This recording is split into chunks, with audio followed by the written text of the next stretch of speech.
Olá a todos e sejam bem-vindos a mais um Bookcast, o podcast que te leva para as profundezas dos livros mais instigantes. Eu sou Júlio, seu guia nessa jornada literária. E eu sou a Vanessa, especialista em desvendar os mistérios e nuances de cada obra. E hoje preparem-se para uma viagem ao futuro, ou melhor, a futuros possíveis, alguns um tanto quanto perturbadores, com o colapso de tudo do John Cast. Isso mesmo, Júlio. O livro nos apresenta os eventos X, grandes disrupções que podem mudar o curso da história e impactar profundamente a vida como a conhecemos. O que me deixou intrigado, Vanessa, é que Cast vai além dos desastres naturais, tipo vulcões ou asteroides. Ele explora eventos menos óbvios, mas com um potencial igualmente devastador, nascidos da complexidade do mundo moderno.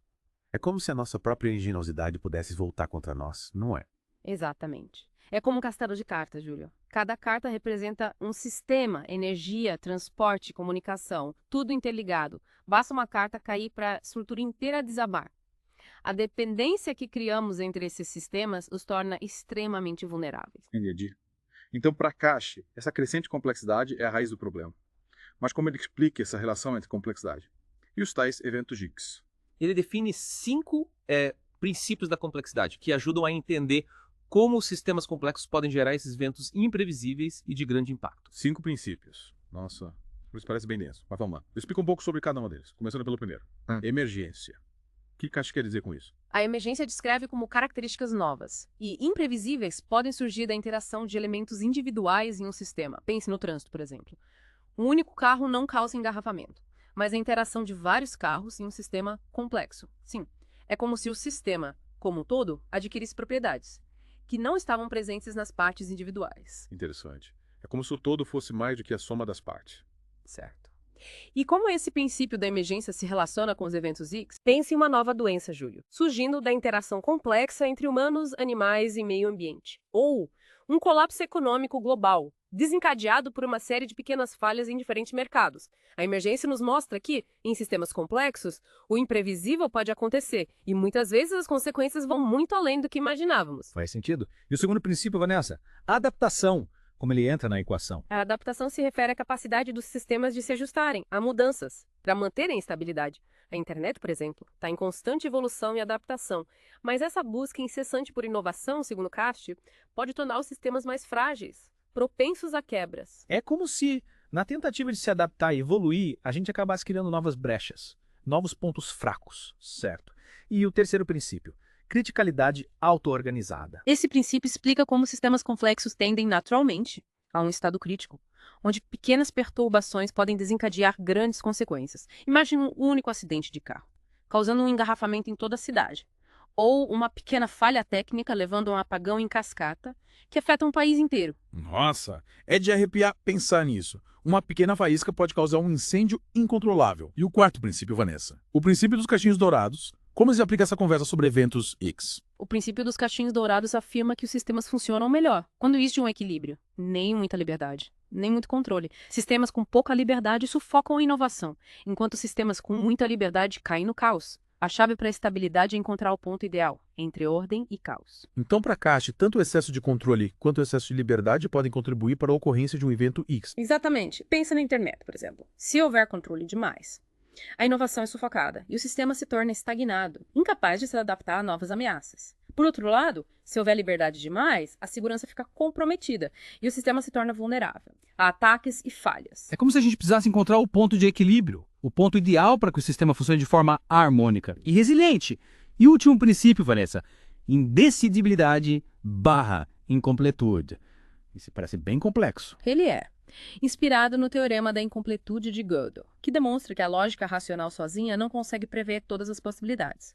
Dentro de um sistema formal, sempre haverá verdades, impossíveis de serem provadas, usando apenas as regras do próprio sistema. Então, mesmo com toda a nossa capacidade de análise e previsão, jamais poderemos ter controle total sobre sistemas complexos. Exatamente. A indecidibilidade e incompletude nos lembra que sempre haverá um grau de incerteza, um espaço para o imprevisível.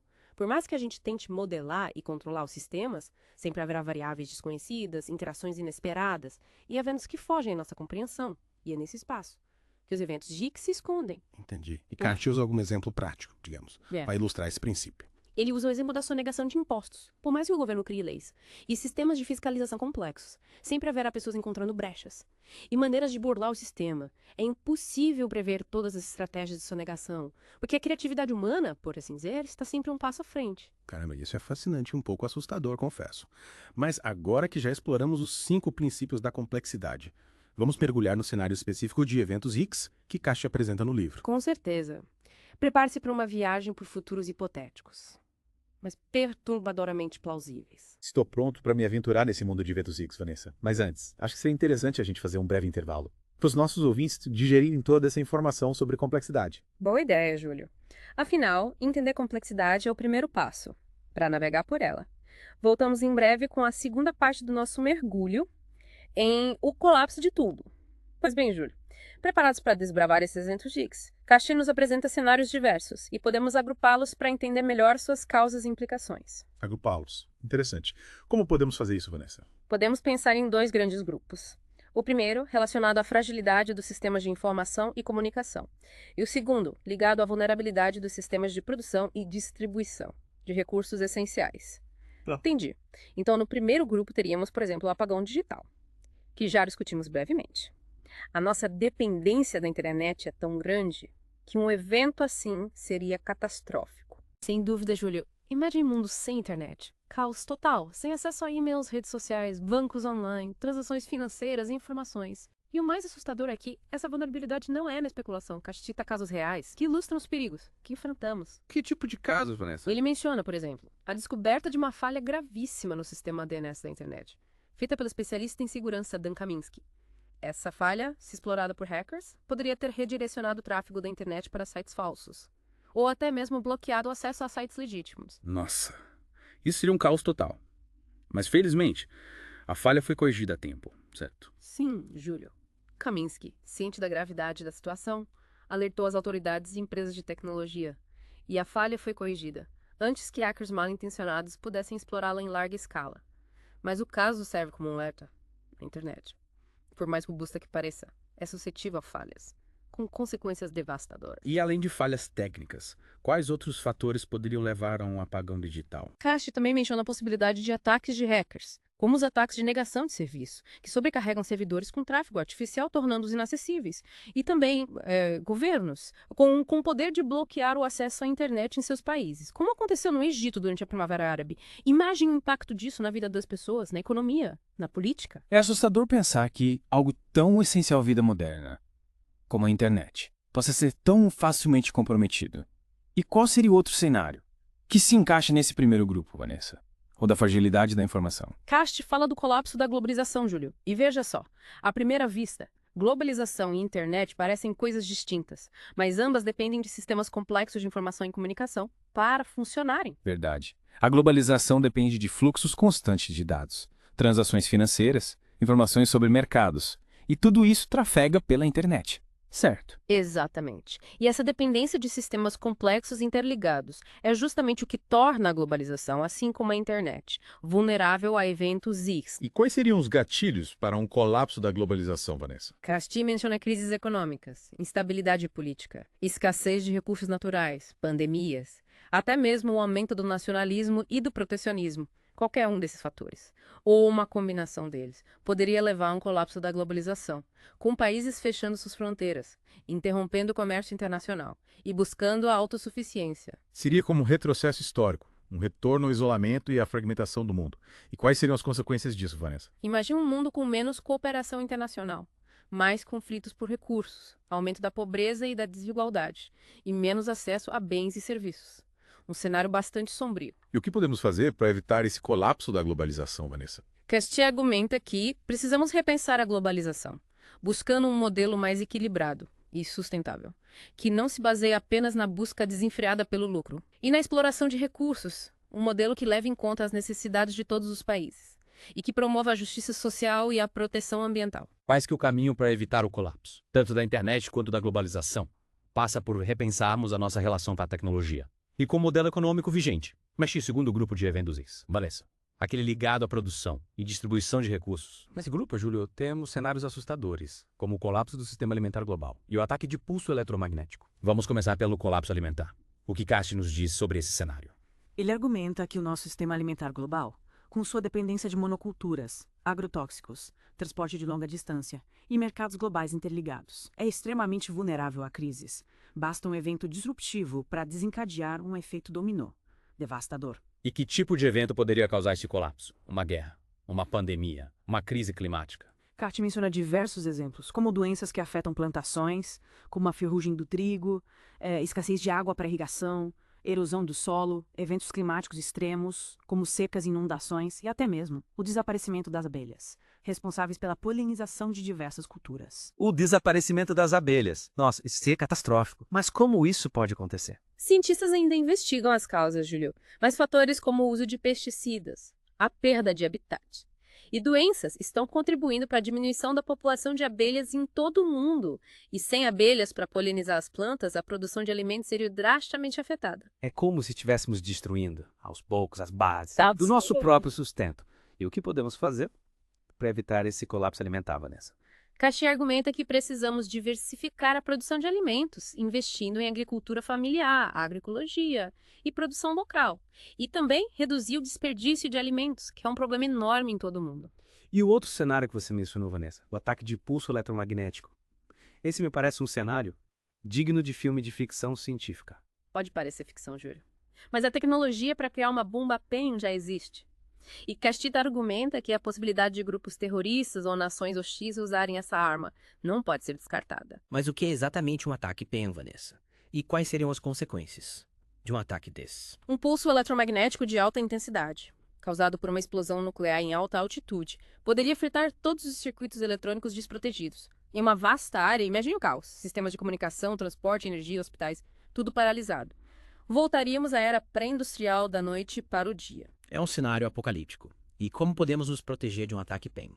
Caxi menciona algumas medidas de proteção, como blindar equipamentos eletrônicos em gaiolas de Faraday, usar cabos de fibra óptica, que são imunes ao PEM, e criar sistemas redundantes, com backups protegidos. Medidas que exigiriam um enorme investimento, mas que seriam essenciais para garantir a nossa sobrevivência, em caso de um ataque PEM. Mas vamos voltar um pouco para a questão do colapso alimentar, Vanessa.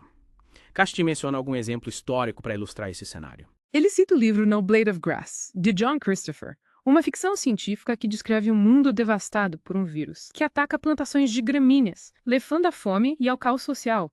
É uma obra que nos faz refletir sobre a fragilidade do nosso sistema alimentar e a importância de buscar alternativas mais sustentáveis e resilientes. Que interessante. A ficção científica muitas vezes serve como um alerta, nos mostrando os perigos que podemos enfrentar se não mudarmos o nosso rumo. Mas falando em alertas, Casti também explora um cenário ainda mais extremo, um evento isso que poderia levar à destruição da Terra, ou até mesmo do universo. Certo. Exatamente, Júlio. Ele chama esse cenário de física mortal. Física mortal, parece assustador. Do que se trata? Casti levanta a possibilidade de experimentos científicos, como os realizados no Grande Colisor de Hadrons, criarem acidentalmente partículas exóticas que poderiam desencadear reações em cadeia, capazes de destruir a Terra, ou até mesmo o universo. É como se a nossa busca pelo conhecimento pudesse levar à nossa própria aniquilação. É um cenário extremo, mas que nos faz questionar os limites da ciência e da nossa própria capacidade de controlar as forças da natureza. Mas diante de todos esses cenários catastróficos, o que Casti nos propõe para enfrentar os eventos GIS? Será que existe alguma esperança? Existe sim, Júlio. Casti argumenta que, em vez de tentar prever com precisão quando e como esses eventos ocorrerão, o foco deve ser em construir resiliência em nossos sistemas, em nossas comunidades. Resiliência. O que ele quer dizer com isso, Vanessa? Resiliência é a capacidade de se adaptar a mudanças, superar crises e se reerguer após eventos disruptivos. É a capacidade de absorver o impacto, aprender com a experiência e se fortalecer para enfrentar novos desafios. E como podemos construir essa resiliência, Vanessa? Casti nos dá algumas dicas. Ele sugere descentralizar sistemas críticos, como energia e comunicação, para evitar pontos únicos de falha. Criar redundância em vez de buscar apenas a máxima eficiência. Cultivar uma cultura de preparedness, com planos de contingência e estoques de suprimentos essenciais. E promover a responsabilidade individual, com cada pessoa assumindo o papel ativo na preparação para crises. São medidas que exigem uma mudança de mentalidade, um abandono da ilusão de controle absoluto e uma aceitação, a incerteza inerente à vida em um mundo complexo. Mas parece que essa é a chave para a nossa sobrevivência, não é? Exatamente, Júlio. E Casti vai além, sugerindo que a resiliência também envolve repensar nossos estilos de vida, buscando uma maior simplicidade e autossuficiência, reduzir o consumo, cultivar alimentos orgânicos, fortalecer os laços comunitários, aprender novas habilidades. Tudo isso contribui para aumentar nossa resiliência, individual e coletiva. É como se ele nos convidasse a repensar nossa relação com a tecnologia, com o consumo e com o próprio planeta. Um convite à reflexão profunda sobre os rumos da humanidade, sem dúvida. Mas acho que já falamos bastante por hoje, Vanessa. Que tal a gente fazer um novo intervalo para os nossos ouvintes processarem todas essas informações? E retornamos em breve para a última parte do nosso mergulho em O Colapso de Tudo. Ótima ideia, Júlio. Voltamos em breve para a parte final da nossa jornada por esse livro tão instigante. E cá estamos de volta, Júlio, para a última parte do nosso mergulho e o colapso de tudo. Isso, Vanessa. Exploramos cenários de eventos IS que vão da fragilidade da internet ao colapso do sistema alimentar global, passando por ataques eletromagnéticos e até a possibilidade da física mortal. É muita informação para processar. Realmente, Júlio. Mas é importante lembrar que O Colapso de Tudo não é apenas um livro catastrófico sobre o fim do mundo.